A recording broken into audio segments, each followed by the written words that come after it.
I am Eric Barnes. I am president and executive editor of the Daily Memphian.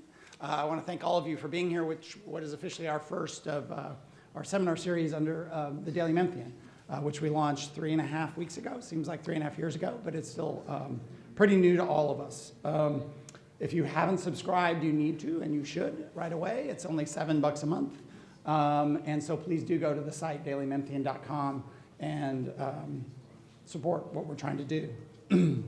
Let me also thank Nolan, which is doing all the AV today, and recording this, which is one of the first we've recorded. I know a lot of people have been to other seminars we've done in the past, and we've never recorded them, which sometimes is probably a good thing, but more often than not, it's been very good, and sometimes we've really had some amazing speakers, and so it's a great opportunity for us now to begin to record people.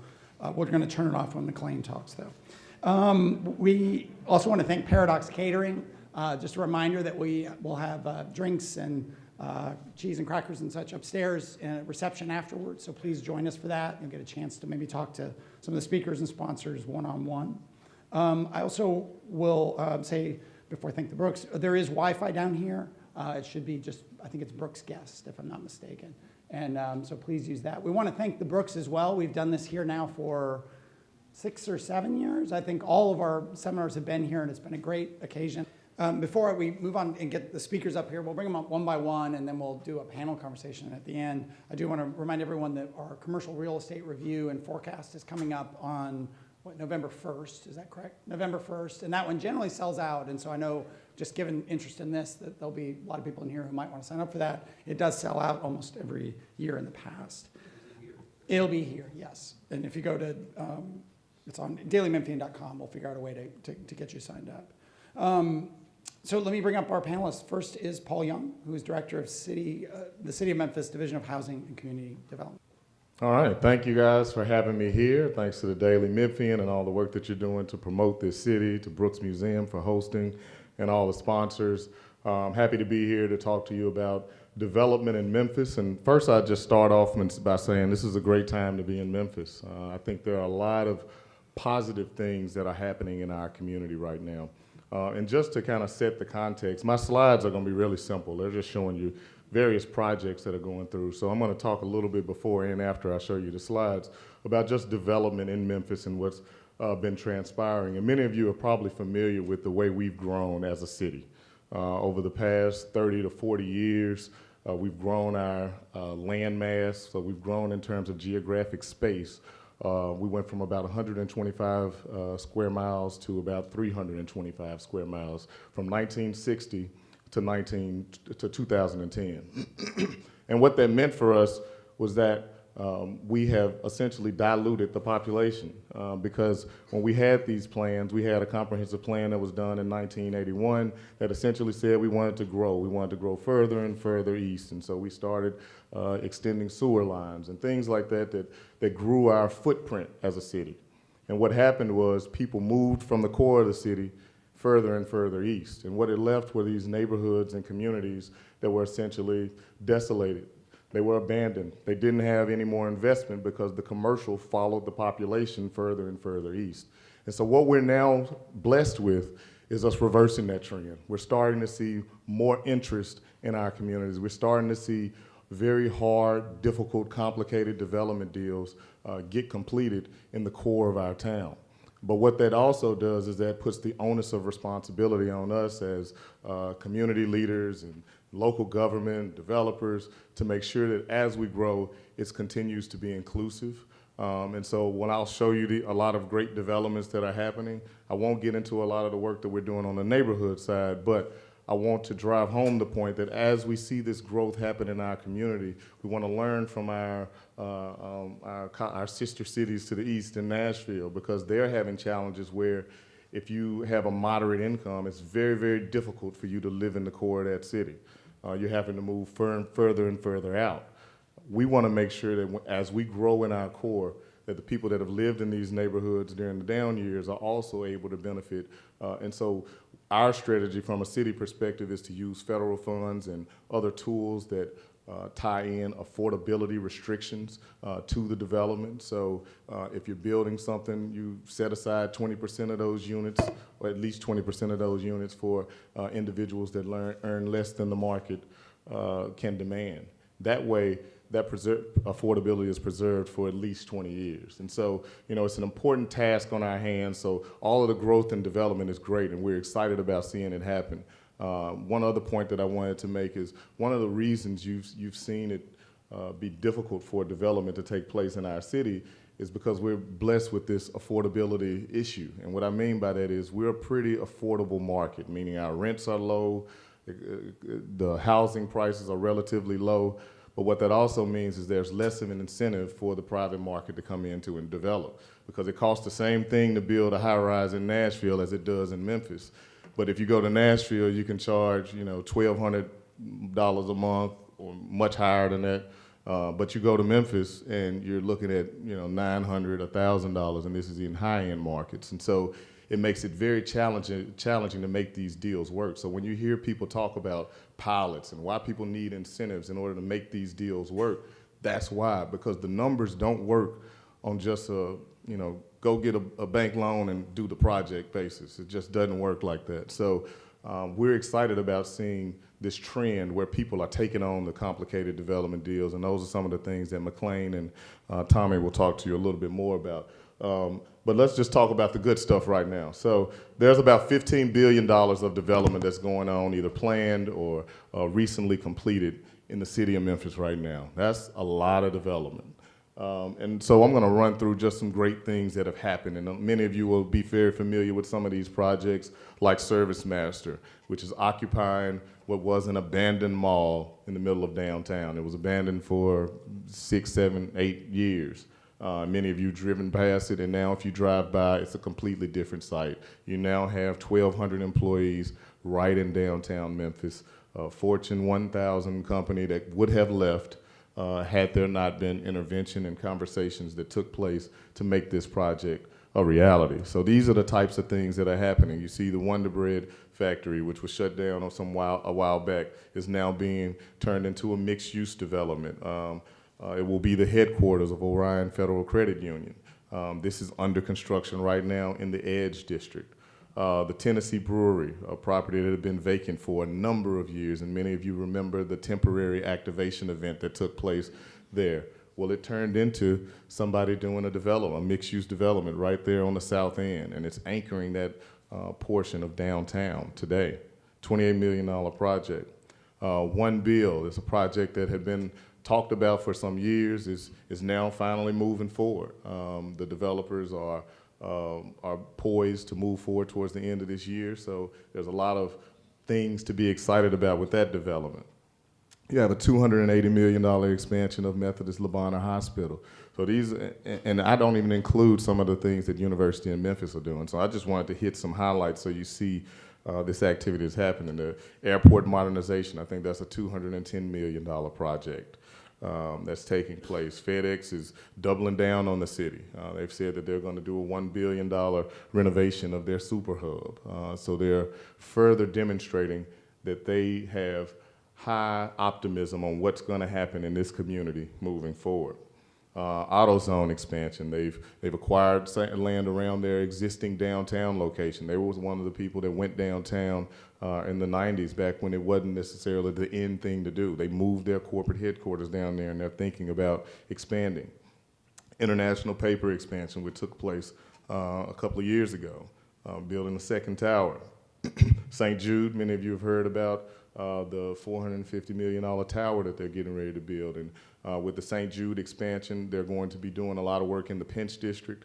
We've been partnering very closely with them. And when they came to the city and county and talked about this partnership, they didn't say, give us a bunch of money for us to use on our facilities. What they said is, let's make the area around us better. They're bringing in people from across the world, which are dealing with some of the most difficult times of their lives. And their goal is to make sure that when those people walk off that campus, that they walk into something vibrant. And so we're working with them to redevelop the area around St. Jude. Riverfront transformation, which the Brooks has taken a big role in this with the relocation of the museum, but we're reimagining our public spaces downtown. As we think about how we grow in this community, we understand that enhancing the quality of life is part of the economic development strategy. It can't just be incentives and tools. We have to think about how do we make life better for the people that live here, because that's the incentive that companies want to see. They want to be able to come to a place and feel like they can recruit employees. And so as we do this transformation on our riverfront and think about how to improve Mud Island and make it more connected, the experience that you have when you come to Tom Lee Park, how that interacts with Beale Street, which is obviously one of our big tourism attractions. All of this work is taking place as a part of the downtown TDZ, which we can definitely get into later. Convention center improvements. Many of you have heard about the $175 million transformation of that facility, and the reason that is so important is as we look at trying to recruit conferences to this community, we can't do it with a building that looks exactly the same way it did in 1975. It just doesn't work. And so with this improvement, there's going to be a new skin on the building, so it'll look completely different on the inside and out. It will allow us to be much more competitive. We'll never be able to compete with, Las Vegas for conferences. And we're not naive enough to believe that that's what's going to happen, but we should be able to compete with Louisville and Nashville and other second-tier markets. Many of you have heard about the Lowe's Hotel, which is also doubling down on Memphis. They have really, I know the owner was in town about a month ago and had a lot of conversations with civic leaders, and they're looking at being a partner with us, because one of the things we often hear when we talk about who's going to try to come to this city for conventions is that they want larger hotel room blocks. We keep getting 100-unit hotels that are built downtown, which is okay. But if you really want to be a destination for conferences, you have to be somewhere where a meeting planner can call and get 300 rooms blocked. And that's what having this type of hotel will do. It'll double the capacity of what we have today with the Sheraton.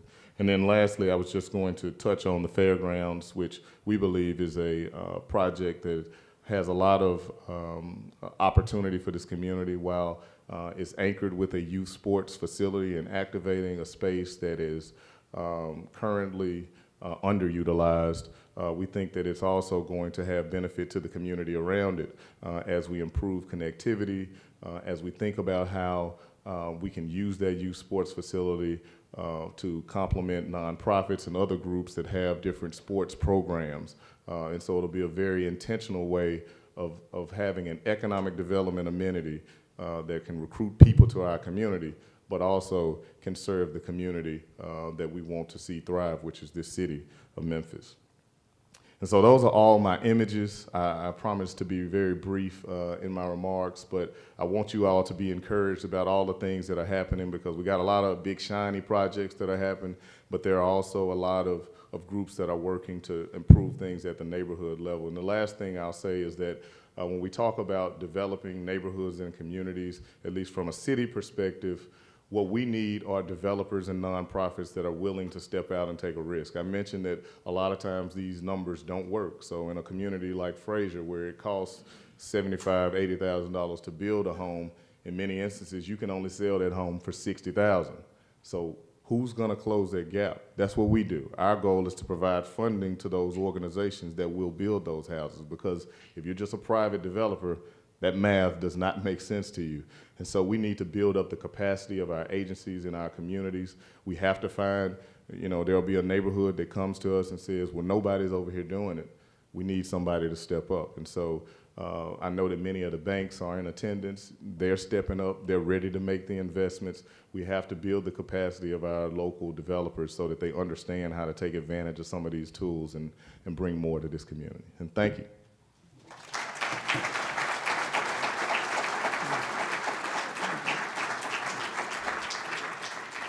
Next, I'm bringing up Tommy Pacello, who's president of the Memphis Medical District Collaborative.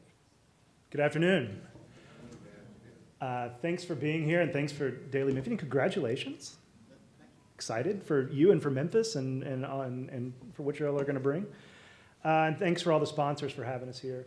Tommy Pacello with the Memphis Medical District Collaborative. We are a community development organization that is focused on strengthening the communities that are between and around the 8 major anchor institutions in the medical district. Right? And so I'm going to talk about what's happening in the district, And what I intend to do today really is just to give you an overview of the market, what's happening in the medical district from a market perspective, and then let's go through some of the projects from a real estate side. One thing I think is really interesting and Paul mentioned this, that our work is comprehensive in the nature that it focuses on small scale, and it also focuses on these larger scale projects. So we're working on public space activation, we're working on transportation mobility, we're working on all these kinds of things. And so what I'm going to talk about today, though, is really focused purely on the real estate side, right? And another thing that I want to follow up, and I thank Paul for bringing this up, one of the missions, I think, of the anchor institutions in the medical district is to build a mixed-use, mixed-income neighborhood. If you think about the employees in the medical district, they make up their entire socioeconomic spectrum of our city, from $15 an hour all the way up to brain surgeons, right? So how do we create a vibrant, livable place with housing options for everyone within that socioeconomic spectrum is what we're working towards. And but today, quickly, a scan of the district. The medical district today, for our purposes, thinks about the area really between Cleveland and Danny Thomas, and then it kind of doglegs up and picks up the St. Jude campus and really North Parkway on the north and MLK on the south, or Vance on the south, is for our purposes. And within that area, this is what the demographics look like. About 9,500 people. By the way, in 1970, there were about 30,000 people that lived in this area. So to Paul's point about the density, and I would say that people are moving back into the core of our city, but everything that we're dealing with in Memphis is going to get easier with density, right? Whether it's issues of poverty, whether it's issues of walkability, transit, mobility, all those kinds of things, all are going to get easier, education even, get easier with density. And I think that's part of the goal of an effort like this, but also the work that Paul's doing and McLean's doing the same thing. One thing that's important to note in the medical district is this figure here, right? 45% of the households that are living in the medical district are living below the poverty line. That's a really important number to keep in mind. At the same time, we have this going on. The institutions are incredibly vibrant institutions that are making major, major investments in the medical district, not only on their campuses, but increasingly outside and beyond their campuses, leveraging their investments to strengthen the communities that are between and around their campuses. That's our goal. What we see is they have 18,000 employees, 8,000 students. By the way, since the first time I was here, those numbers are increasing, right?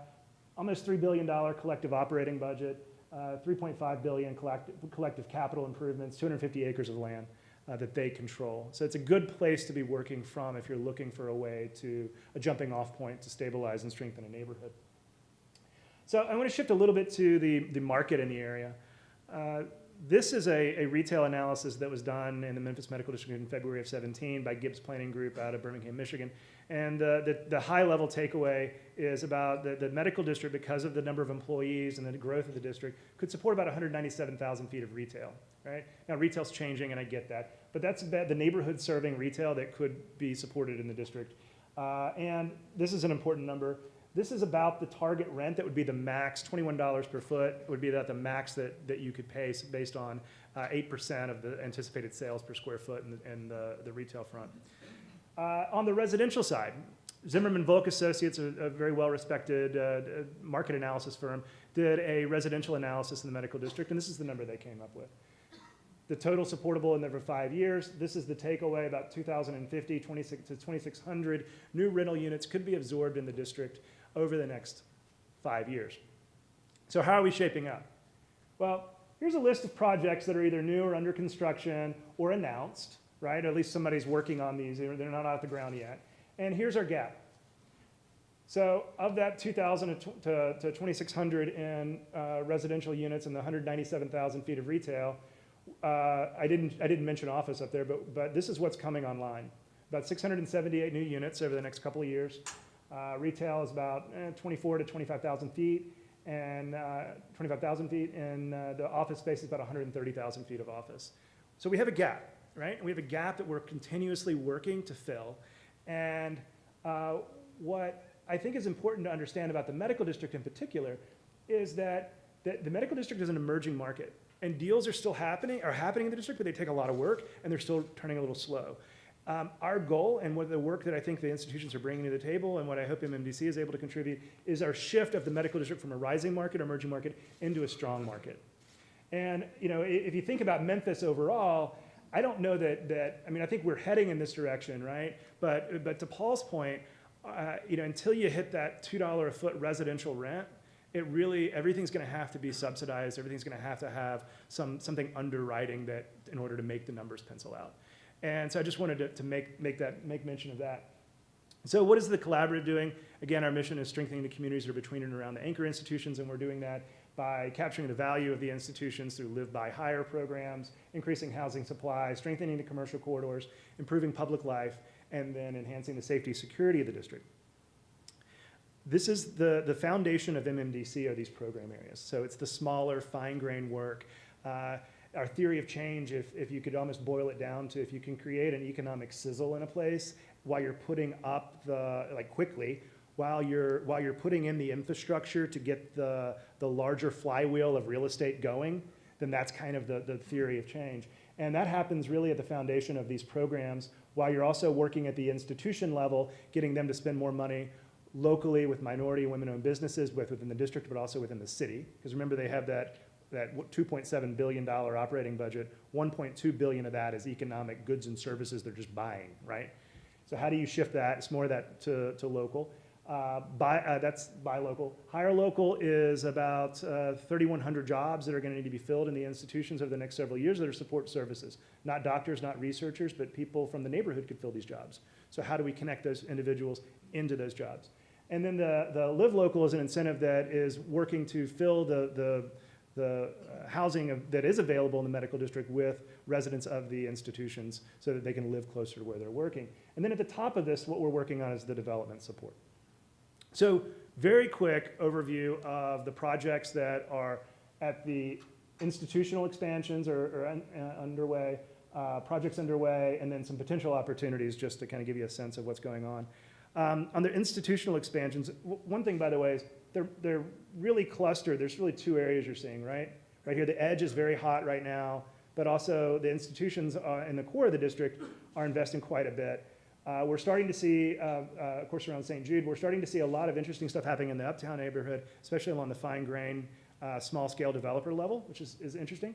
And I think that increasingly we're going to begin to see options and opportunities break out in the Madison Heights area. So quickly on the institutions, Paul mentioned it, there's a ton going on. These guys are doing so much on their campuses. And this is just a collage of all the different projects and some estimates of kind of where they're coming in. Paul mentioned some of these, but there's a lot going on in the medical district, right? Projects underway that are not institutionally based. Here's, again, just a handful, right? You have the Wonder Bread Project, Orion's headquarters, Leo Events, the Marshall, which their grand opening is the Tuesday of next week. This is a really cool project. This is a father-son project by a small-scale development company. 3 apartments and 6 apartments and 3 retail bays. Something that I think is really interesting about that fine-grained stuff is that's where the texture of the neighborhood comes from. So it's great to have the big-scale projects, and those are important, but it's also, I think, really critical to have small, fine-grained projects that are mixed in between, because that's what makes the neighborhood interesting. And we're getting more and more of that. Malone Park infill is a missing middle housing infill, so lots of housing types we haven't seen in Memphis before. 26 units done just on the northern edge of the medical district. And of course, historic building or older buildings that are being repurposed as corporate headquarters in the medical district. A handful of others. One thing I just mentioned is that here on the potential opportunities, we've got several projects that I think are happening around the institutions with institutional support. UT recently, has issued an RFP for a mixed-use project on their campus. Southern College of Optometry has done the same thing. And then property that is around the Le Bonheur campus here, potential to repurpose some of that for workforce, high-quality, affordable workforce housing in and around close proximity to the jobs that they're creating at the institutions. But then Madison Heights, we did a quick study of some of the just what could you begin to think about with some of the businesses that are there, with some paint, awnings, the low-cost things that could begin to happen to make an area begin to see a revitalization. So I'd end with that and hand it back over to Eric. Thank you.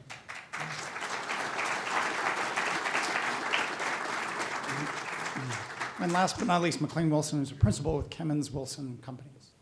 Thank you, Daily Memphian. Thank you, Brooks, and our sponsors.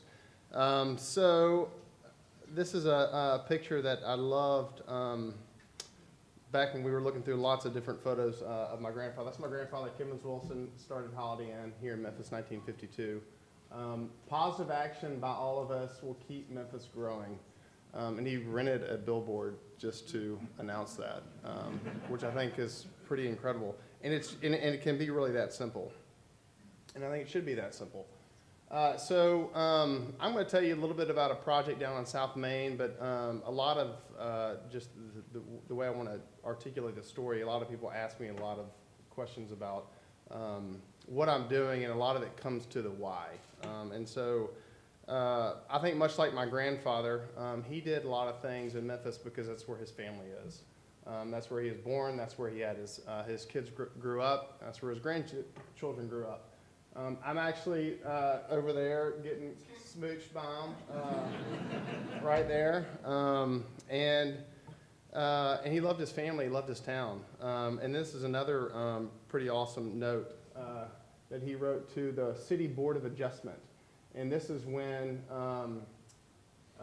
there was a building that was going to be built in Nashville that became taller than the Sterrick building. The Sterrick building at the time was the tallest building in Tennessee.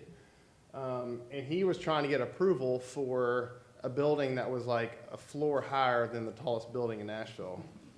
And it was because he wanted to bring, what does it say? I wish to bring the honor back to Memphis. I mean, he loved Memphis, right? So a lot of the why for me is summed up in these 5 kids right here. So I have the benefit of being the proud father of 5. And I think it's important for me and really all of us to be the Memphis that we want our children to experience. At least that's my perspective. And so real quick, Crosstown Concourse was a big part of my life. I had a massive ponytail and no gray hair when I started the project, and it all left me. But kind of the how of Crosstown, which will then get to the how of Central Station. So you first get a art historian and myself back when I had hair. You get a little half luck and half brains, and then I don't know if y'all know the guy on the far left. It's our version of Mr. T, Tony Bologna, who was not only the architect for a lot of buildings in downtown Memphis, and this is not to age him, but he also is redeveloping a lot of the buildings that he helped design. But he was a massive member of our team. Then we got involved with a group in Vancouver to talk about this thing called Urban Magnets, which had to do with placemaking around local commerce, production, education, events and programming, and unique form and design. We prayed a whole lot. We studied different Sears buildings across the nation, and then we contemplated what is going to be our reaction, what is our answer. Our answer, if y'all don't know already, if you haven't been there, I'm not going to, actually, show of hands who has not been to Crosstown. You're not going to be honest. You ought to go. You ought to see it. It's a neighborhood within a building. It's a vertical urban village, as we call it. And then came our helpful friends at Bass Berry to help create the financial structure. And I'm not going to go through that because then we just prayed a lot more. And then the outcome. And for those who don't know, almost 1 million square feet of rentable square footage. We're 96% leased, so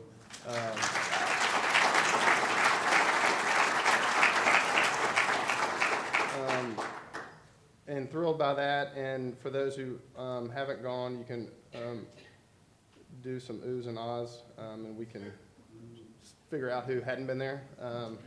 And so then, sorry, we now get to Central Station. So Crosstown's a thing of the past. Let's talk about something new. So the how of Central Station. Well, you get that same ragtag group of individuals, our version of Mr. T, and then add in a Henry Turley, just for good measure. You think about an area that is already having robust components to it. So for those of y'all who don't know, Henry Turley and Archie Willis formed a joint venture entity that responded to an RFP by MATA to redevelop all the area that MATA had control of. So for those of you who don't know, it's the Central Station building, it's the platform that is the parking that used to be the area for the trains. And then on the west side of that area, there was the powerhouse building, the farmer's market, and then green space. So Henry has come and he has turned all the green space into apartments. The farmer's market is staying where it is. And then the Tashi family is doing a Malco Theater where the powerhouse was. So you add all these wonderful individuals, deep Memphis history, with some also another amazing developments that are happening down on South Main, $350 million in neighborhood investments. And this slide is, as of May of 2015, so I need to update it. A lot happening on South Main. I remember when I talked to my dad and uncles about this project, probably in 2013 maybe, or 14. And they had not been to South Main in probably 25 years, literally. And so they were saying, there's no way in hell we're doing this. So just bear with me, get in my car, let's go drive, and let's see what's happening down there. And I was able to point to a lot of these developments, a lot of these people that were pioneering a lot more than I was. And it's wonderful, it's incredible. Then we got the urban magnets component also, just to think about production and commerce and education and a unique built environment, and how do we think about a hotel within a district that's already thriving, that already has some wonderful assets in it, some wonderful individuals that have invested their money and their lives into making South Main great. How do we become a hotel asset within that and really contribute to that? And then we prayed a lot, and then we white papered, and this is one of the white papers that we came up with. Or that was part of this is like about a 150-page PowerPoint presentation that was really fun. But what does it mean to be original, to do something that doesn't exist anywhere else, to do with a hotel and bar what Memphis does as a city, which is not fall into what is expected and what people have seen before and what people recognize. And then we got our friends at Crosstown Arts and our friends at Eggleston Works to join our party. And we use this William Eggleston quote as a mantra: "I'm at war with the obvious," and got to Memphis, original Memphis-inspired Central Station. And we'll tell you a little bit about what all that means, too. And then we got our friends at Bass Berry to create a awesome financial structure that I will have to deal with for a lot longer, and the outcome. The hotel itself, just to orient you, and I'll show you some renderings, then we'll have some Q&A, and if you can ask me any questions you want with it. But it's a Curio, it's a Hilton product, which is their version of a boutique hotel. It allows me, the developer, to really create a design that is not prototypical. And so we were able to really kind of design for Memphis. And so one of the things that I like to ask people is, in talking about the hotel relative to the Memphis, original Memphis inspired, is what is Memphis known for? So I'll ask y'all, just go ahead and throw out some soul, barbecue, blues. Okay, that's everyone hits barbecue and music. So we're not going to be a barbecue hotel. I didn't think that would be appropriate, even though, a little plug for Central Barbecue, we now could have. But music, and so what is it about music that is different from really anything that we've ever experienced or seen before? And so music is going to be a theme, and I'll kind of get to it. This is going to be the new entrance of the hotel. So it's up on the platform. You actually kind of almost enter onto what is like the third floor of the hotel. It's where Amtrak, right now, this is where Amtrak's lobby is. We are putting them over here on the eastern side of this level. This is, again, if you didn't know, the whole platform where you park used to have 10 train tracks on it. And so this is a representation of the awnings that were in between the train tracks so you could walk under it and not get wet. This is now just a concrete patio, but we're going to turn that into a very vegetated and nice patio that you can overlook the farmer's market and the movie theater and have really nice outdoor space. This right now is Amtrak's lobby, and so this is what it will be. You'll enter into the hotel from these doors right here, registration, and then you'll walk down these doors to get to our bar. So this bar is different from the bar that's going to be in the restaurant, and I have a little image for the restaurant. The restaurant is going to be at the corner of GE and Main, so it's right across from Ernestine's and Memphis Escape Rooms and the arcade. The restaurant, we wanted to feel and look different than the hotel because we really are designing it and building it and creating a menu for Memphis. We want more, higher end restaurants in South Main. We don't want it to feel like a restaurant hotel, so it's pretty separate and distinct from the lobby. You have to make a concerted effort to actually get there from the hotel, but all that was very intentional. So this is the bar area that's right off the Hudson Hall. And what we originally saw from our architects and interior designers is this wall right here, which is a massive focal point in the building. Because you walk from the lobby, you walk down these stairs, and you hit. This is one of the first images that you really see.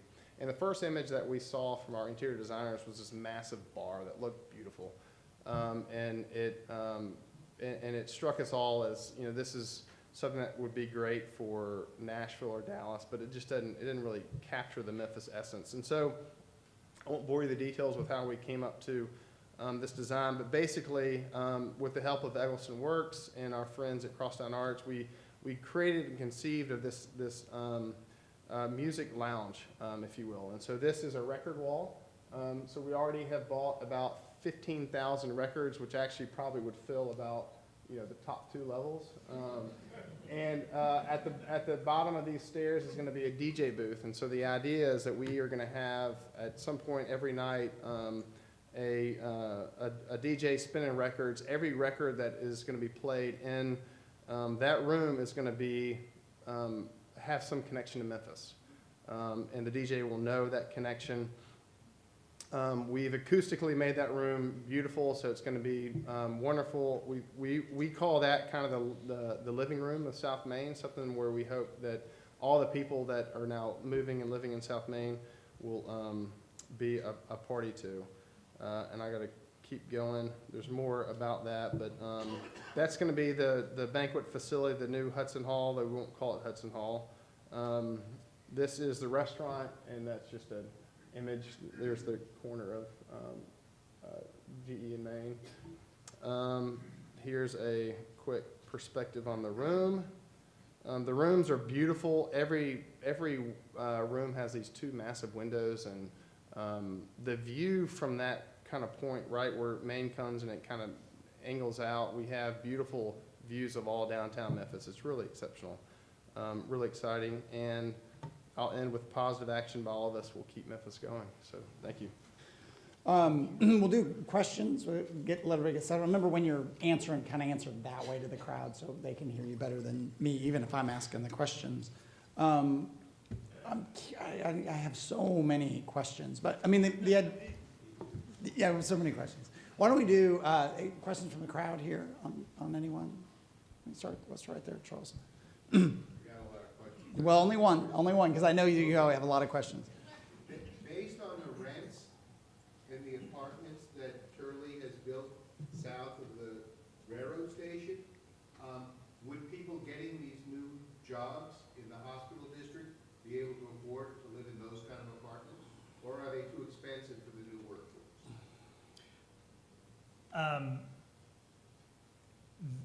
what I think I would say is yes, they should be. One of the things that I think is happening, and there's a couple projects that are underway that are not represented up there. We are seeing a focus on providing housing that is in what we would call the 60 to 80% AMI, area median income. So what that means is. But that's means tested. Only poor people can rent those. So repeat your question, because maybe I didn't understand what you're. Well, looking at the product that's been built, Mhm. the apartments near the train station, Okay, assuming that that product was built in the medical district, right. would it be affordable based On the jobs, wages? the wage, yes. Thank you. Okay.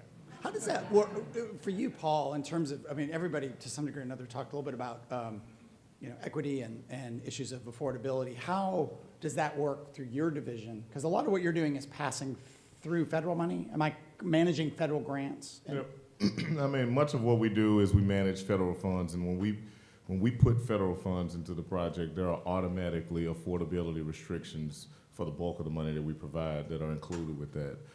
And so he mentioned area median income. It's like 80% and below of area median income for any money that we put into a project. But there are other tools like what's happening in South City, which is the area just to the south of the medical district, just to the east of downtown, right near the FedEx Forum, where we're putting in choice neighborhoods funds. That's going to be mixed income, so it's affordable. And you have things that are happening with the Community Redevelopment Agency, which is not necessarily under my purview, but we work together daily. And as they do TIFs, which they just finished one, tax increment financing district, they just finished one in Binghamton. There's one in Uptown that was expanded to include other areas of the medical district. It's going to ensure that as those funds are put into projects, that affordability is preserved. If you haven't driven by the South City stuff, I mean, and now with Tiger starting soon and Grizzly starting, it is unbelievable, that project, and transformative in the way that suddenly this area that I am guilty of sort of blocking out in my mind's eye and is now connected to, it will soon be sort of visually connected and just neighborhood connected back down to McLean's project and other projects down there. One more thing, what in Crosstown, a certain percentage, I'm putting you on the spot, a certain percentage of, just because we started with affordability and all that, of the residences are subsidized, right? Yeah, 20%. 20%. And so it's an interesting thing when we talk about this, because I remember reading a story in the New York Times, I don't know, sometime in the last couple of years, and there was this argument about affordability, and New York is just so out of control. And there was a project that was going to have probably the 20% requirement, and the people who are in the non-income adjusted area, however you say that, affordable area, wanted a separate entrance for the people who, I mean, this is a real story, and I think they got it. I think they fought for it and got that separate entrance. I happen to live in Crosstown, so you haven't thanked me today, but that, 200 and that nearly million square foot, I mean, I had 1,200 of that. So, We and were- it's a fab. We were 80% leased until you Until I got there. And then it's just been going downhill. It's been going downhill since then. It's a fantastic place to live, and so it really even more offends me, this notion of separate entrances and stuff. I mean, part of what's fun about living in places like that is that it's the most diverse place I've lived in, both not just on every level, just diverse, since I lived in Brooklyn, 25 years ago. So it's interesting to highlight that. Other questions from people? Madeline. Paul, I love that you talked about reinvesting in the neighborhood when we invest public funds into projects. Could you talk a little bit about the area that surrounds the Liberty Bowl and especially Orange County? Did you all hear that up there? Okay.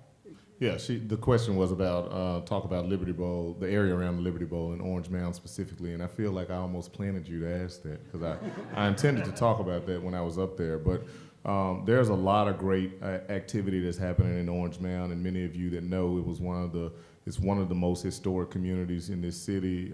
At one point in time, it was the second largest African-American community in the country, next to Harlem.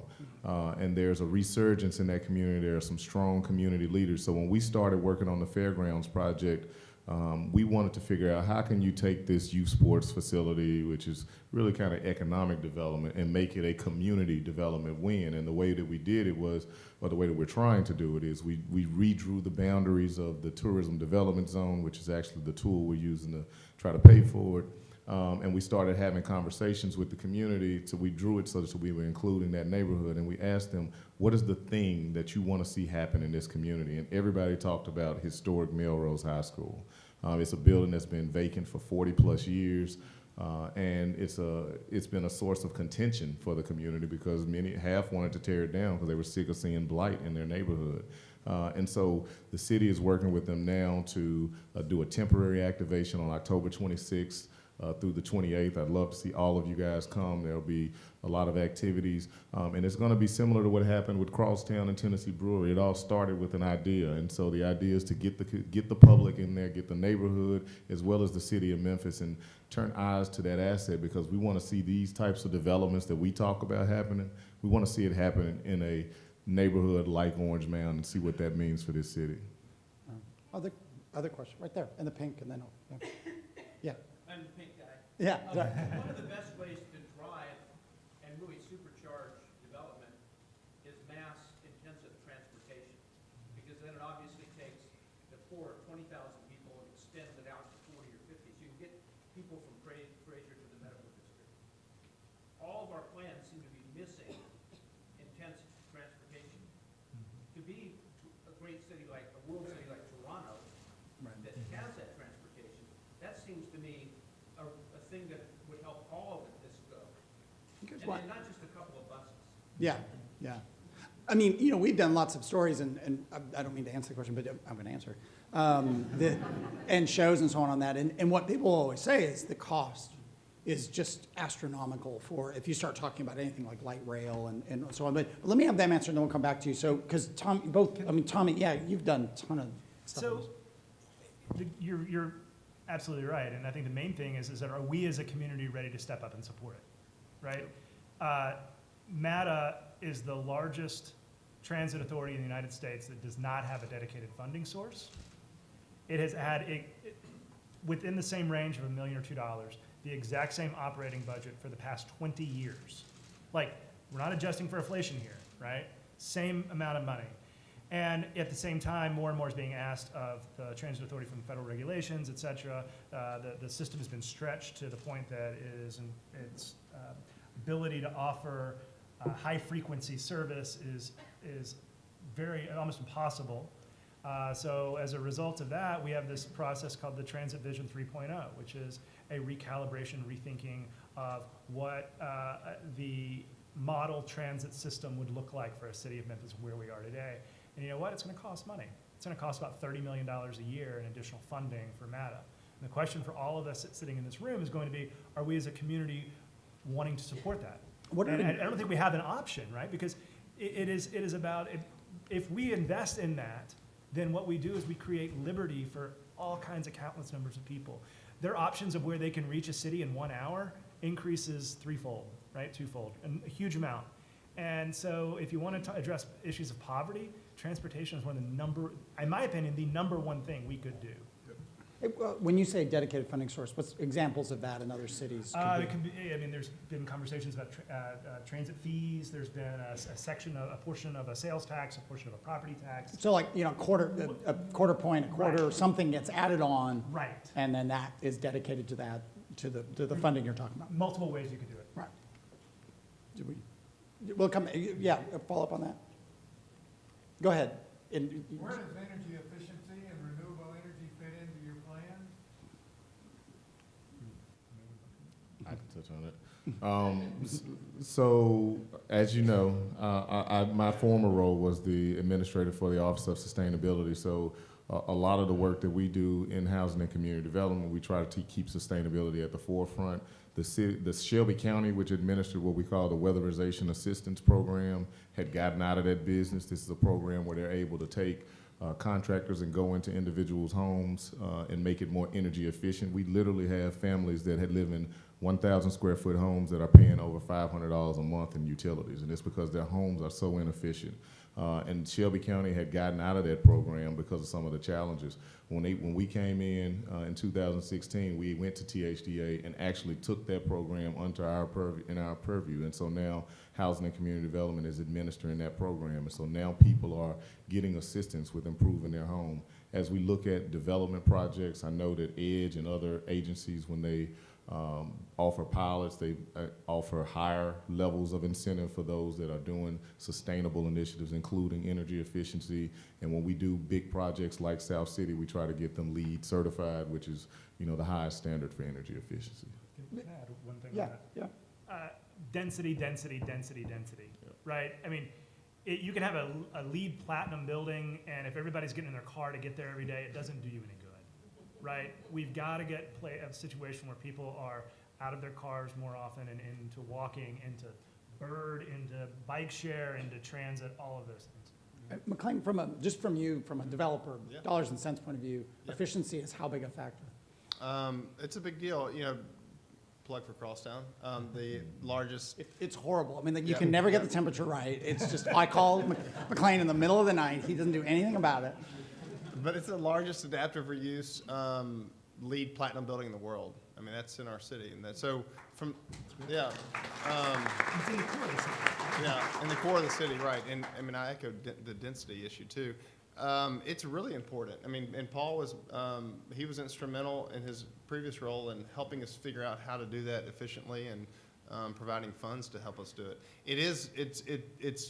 It requires more cost. You know, and sometimes it's hard on the front end, knowing that you're going to save it over, you know, 20 years or what have you, and reduce utility costs. It is hard on the front end sometimes to keep that in your capital budget.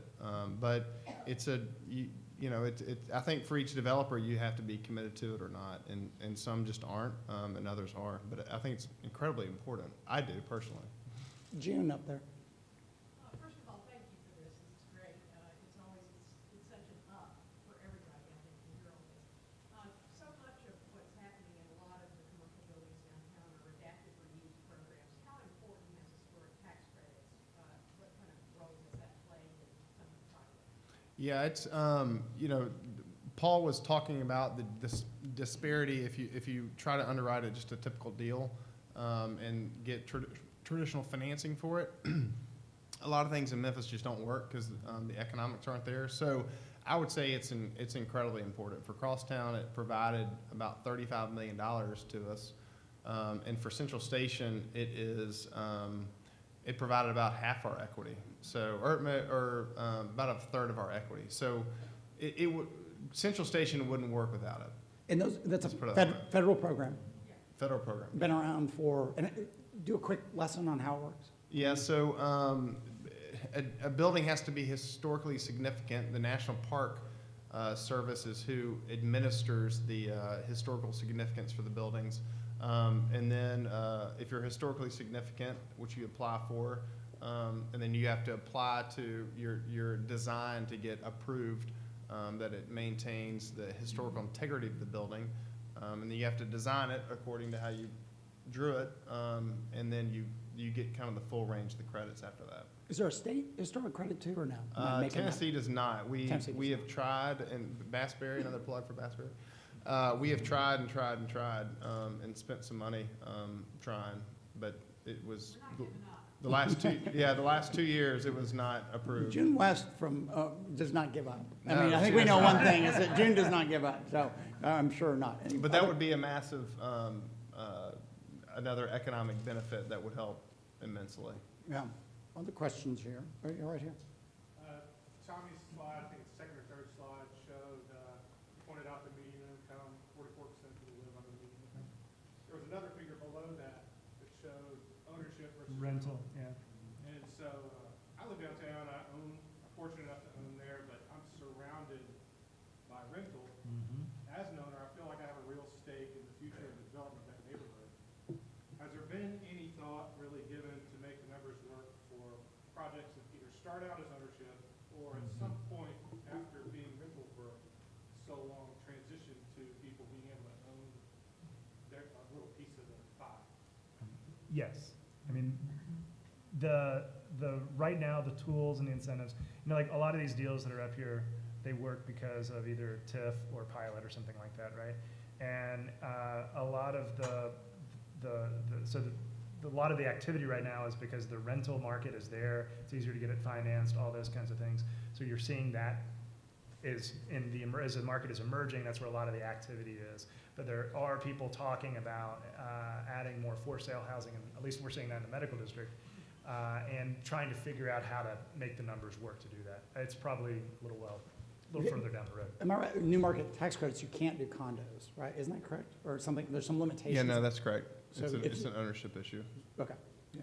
One thing to add on that, so when we started in 2016, the city has what we call a down payment assistance program where we're able to provide funding up to $10,000 towards the purchase of a home if an individual earns less than 80% of the area median income. So one of the things we did was we said, we want to figure out how to repopulate these neighborhoods, and it's not necessarily that they have to be low income to live in these neighborhoods. In fact, we want to mix the income. We want to see the income mix grow, so we created a new version of our down payment assistance program where you can earn up to 200% of the area median income. So for a family of 4, it's around $135,000.